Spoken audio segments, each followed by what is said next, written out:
मित्रांनो, हिमालयाच्या पर्वतरांगांमध्ये वसलेलं केदारनाथ धाम हे भगवान शिवाचं एक अत्यंत प्रसिद्ध असं तीर्थक्षेत्र आहे. मात्र या मंदिरात दर्शनासाठी जाण्याचा मार्ग अत्यंत खडतर आहे.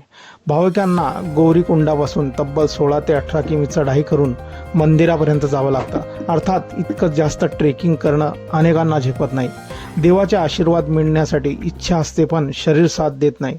परिणामी अशा भाविकांसाठी घोडा, खेचर किंवा पालखीची सुविधा उपलब्ध करण्यात आली आहे. यापैकी कुठलाही पर्याय स्वीकारून तुम्ही मंदिरापर्यंत जाऊ शकता.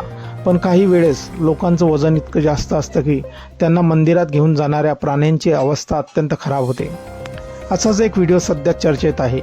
एका व्यक्तीचं वजन जवळपास 140 ते 150 किलो असल्याचं सांगितलं जात आहे. तो ज्या खेचरावर बसला आहे त्याचे पाय अक्षरशः थरथरत आहेत. आता तुम्हीच सांगा, एवढासा प्राणी इतक्या जड व्यक्तीला घेऊन 18 किमी डोंगर कसा चढेल? हा व्हिडिओ पाहून नेटकरी संतापले आहेत.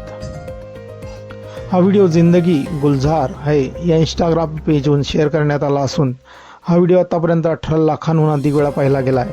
या व्हिडिओमध्ये एक अत्यंत जड वजनाची व्यक्ती खेचराच्या पाठीवर बसून प्रवास करताना दिसत आहे. पण त्याच्या वजनामुळे खेचराचे पाय थरथरत आहेत. तरीही ते हळूहळू डोंगर चढत आहे. हे दृश्य पाहून आसपासच्या लोकांनी बिचाऱ्या खेचराची दया येत असून त्यामुळे त्या व्यक्तीला खाली उतरण्याची विनंती करत आहेत. मात्र त्या व्यक्तीनं खाली उतरण्यास नकार दिल्याचं दिसत आहे. मनात श्रद्धा असणं चांगली गोष्ट आहे, पण देवाचं दर्शन घेण्यासाठी प्राण्यांना त्रास देणं योग्य नाही, अशा प्रतिक्रिया देत अनेकांनी या व्यक्तीवर टीका केली आहे. काहींनी तर झेपत नसेल तर केदारनाथांचं दर्शन टाळा असाही सल्ला दिला आहे.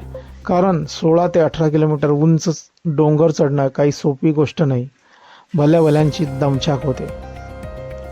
मित्रांनो, आपल्या काही प्रतिक्रिया असतील या व्हायरल व्हिडिओबद्दल आपण कमेंट बॉक्समध्ये देऊ शकतात. व्हिडिओ आवडल्यास व्हिडिओला लाईक, चॅनलला सबस्क्राईब आणि व्हिडिओला शेअर करायचा. मित्रांनो, धन्यवाद.